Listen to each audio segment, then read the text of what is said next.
با درود و وقت بخیر. لوازم رنج روور دیسکاوری اومد با موتور 2000 سی سی دیزل. این یه توضیح سریع بدم بابت تایمینگ زنجیرش و چیدمان زنجیرش. چیدمان زنجیرش قسمت میسوهاش به این صورت هستش که اینجا دونه رنگی داره با این نشون روبرو هم قرار میگیره. شیار میلسوپاپ، شیار ونوس ببخشید، روبروی این دونه مشکی قرار میگیره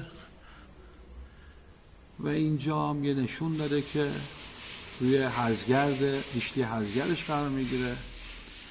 قسمت پایین که پمپ گازوئیلش هستش که این نشون با این دونه مشکی و این شیار روبرو هم قرار میگیره و اینجا هم روی پالت یه نشونه داره با این دونه مشکی قرار میگیره. کلا این تایم زنجیر رنج روور 2000 سی سی دیزل هستش که این موتور روی دیسکاوری هستش، روی رنج روور اسپورت هست، روی دیفندر هم هست. این موتور روشنش میکنیم و فیلمشو واسهتون میذارم.